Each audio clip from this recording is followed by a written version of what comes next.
Hi friends, welcome to my channel. ఈరోజు మన ఛానల్లో జలదీపాన్ని ఎలా పెట్టుకోవాలి, జలదీపం పెట్టుకోవడం వల్ల ప్రయోజనాలు ఏంటనే దాని గురించి తెలుసుకుందాం.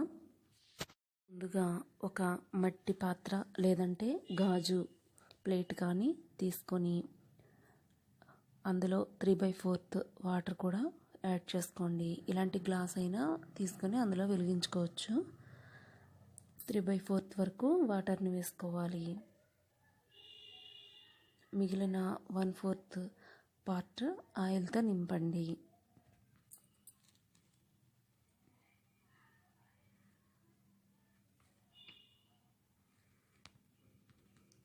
ఇలా వేసుకున్న తర్వాత ఇందులో చిటికెడు పసుపు, చిటికెడు కుంకుమ కూడా వేసుకొని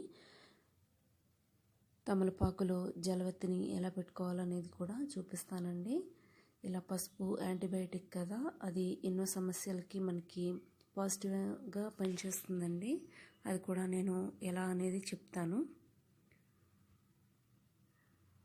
ఈ జలవత్తి డైరెక్ట్గా ఆయిల్లో వేయటం వల్ల మునిగిపోయి వెలగదండి. అందుకని తమలపాకుకి ఇలా హోల్ పెట్టి అందులో ఈ వత్తిని పెట్టి ఇలా ఆయిల్లో వేయటం వల్ల అది అలా తేలుతూ వెలుగుతుంది. అందువల్ల తమలపాకును ఉపయోగించి ఈ విధంగా వేసుకోవటం వల్ల వత్తి నిలబడి వెలుగుతుంది. ఇలా ఒక వత్తి కానీ 3 వత్తులు కానీ వేసుకోండి. నేను ఇక్కడ 3 వత్తులను వేసుకుంటున్నాను. 3 వత్తులు వేసుకున్న తర్వాత ఒక అగరవత్తిని వెలిగించుకొని ఆ అగరవత్తితో ఈ దీపాలను వెలిగించుకోవాలి.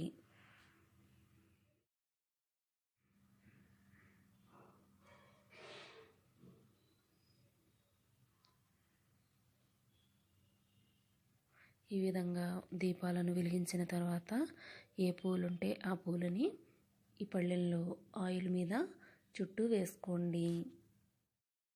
ఇలా వెలిగించిన దీపాలను దేవుడి దగ్గర కానీ, హాల్లో కానీ, బెడ్రూమ్లో కానీ పెట్టుకోవచ్చు. ఇందులో మనం పసుపుని వేసాం కదా, పసుపు యాంటీబయాటిక్గా కూడా పనిచేస్తుంది. అందువల్ల ఈ దీపం వెలిగించి ఈ వెలుగు మన మీద పడేలా కూర్చొని 15 నిమిషాల పాటు మెడిటేషన్ చేయండి. ఇలా చేయటం వల్ల కాంతి తరంగాల ద్వారా మన శరీరంలోకి వెళ్ళి ఇది మెడిసిన్లా పనిచేస్తుంది.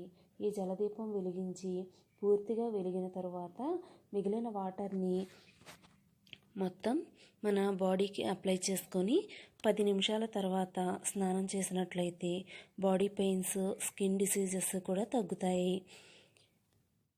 ఈ నిద్ర పట్టని వాళ్ళకు కూడా నిద్ర పడుతుంది. ఇలా బెడ్రూమ్లో పెట్టుకోవడం వల్ల ఇదొక బెడ్ లైట్ లాగా ఉపయోగించుకోండి. దాని వెలుగు మన మీద పడటం వల్ల ఎన్నో చర్మ రోగాలు కూడా తగ్గుతాయి. ఇలా చాలా ప్రయోజనాలు ఉన్నాయండి. అందువల్ల ఈ జలదీపాన్ని ప్రతిరోజు పెట్టుకోవచ్చు.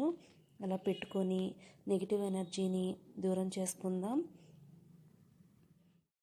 చాలామంది చాలా డిసీజెస్కి మందులు వాడుతూ ఉంటారు కదా, కానీ ఎన్ని మందులు వాడినా కూడా మందులు పనిచేయవండి. అలా ఎందుకు జరుగుతుందో తెలియక ఎన్నో మందులు వాడేస్తూ ఉంటారు. కానీ ఒక మెడిసిన్ వల్లే ఏది కూడా తగ్గుతుందని అయితే నేను చెప్పను. కానీ మన చుట్టూ ఉండే నెగిటివ్ ఎనర్జీ కూడా పోతేనే మనకి పాజిటివ్గా ఏదైనా మందు వేసుకున్నా కూడా పనిచేస్తుందండి. అలా నెగిటివ్ ఎనర్జీ పోయి పాజిటివ్ ఎనర్జీ రావాలంటే ఇలా దీపాలని పెట్టుకొని ఆ వెలుగు కాంతి తరంగాల ద్వారా ఇంట్లో అంతా ప్రసరించటం వల్ల కూడా మనకి పాజిటివ్ ఎనర్జీ అనేది వస్తుంది. ఇలా నెగిటివ్ ఎనర్జీ పోయి పాజిటివ్ ఎనర్జీ రావటం వల్ల మనం వేసుకునే మెడిసిన్ కూడా బాగా పనిచేస్తుందండి. పాజిటివ్గానే ఉంటాయి రిజల్ట్స్ కూడా. ఇంట్లో ఇలా జలదీపాలు పెట్టుకోవడం వల్ల ఆర్థిక సమస్యలు అనేవి తొలగిపోతాయి. అంతేకాకుండా ఆర్థిక పరిస్థితి కూడా మెరుగుపడుతుంది. మీరు ఏదైనా వ్యాపారం చేసుకున్నా కూడా అక్కడ కూడా ఒక పక్కన ఈ జలదీపం పెట్టుకోవడం వల్ల వ్యాపార అభివృద్ధి జరుగుతుందండి. ఓకే ఫ్రెండ్స్, ఈ వీడియో కనుక మీకు నచ్చినట్లయితే లైక్ చేయండి, షేర్ చేయండి, సబ్స్క్రైబ్ చేసుకోవడం మాత్రం మర్చిపోకండి. మా నోటిఫికేషన్ మీకు రావాలంటే పక్కనే ఉన్న బెల్ ఐకాన్ని కూడా క్లిక్ చేయండి. మీరు ఇంట్లో కూడా ఈ జలదీపాన్ని వెలిగించుకొని దీని యొక్క ప్రయోజనాన్ని ఏ విధంగా పొందారు, మీరు ఏ తేడాని గమనించారు అనేది నాకు కామెంట్ సెక్షన్లో తెలియచేయండి. మీకు ఏ డిసీజ్ ఉన్నా కూడా ఆ దీపం వెలిగిన తర్వాత అడుగున ఉన్న వాటర్ని మాత్రం తాగడానికి ప్రయత్నించండి. ఈ వాటర్ని తాగలేకపోతే కనుక మీకు పంట పొలాలు ఉంటే పంట పొలాల్లో కూడా వేసినట్లయితే పంటలు బాగా పండుతాయండి. ఇది సైంటిఫిక్గా ప్రూవ్ అయింది. 4 రోజులకు ఒకసారి ఒక బాటిల్లో స్టోర్ చేసుకోండి. స్టోర్ చేసుకుని మనం పంట పొలాల దగ్గరికి వెళ్ళి ఆ పంట పొలాల్లో కలిపినట్లయితే అది ఒక మెడిసిన్ లాగా పనిచేస్తుందండి. దానికి చాలా మంచి రిజల్ట్ అనేది ఉంటుంది. సో ఈ వీడియో కనుక మీకు నచ్చినట్లయితే like, share and subscribe. Thanks for watching.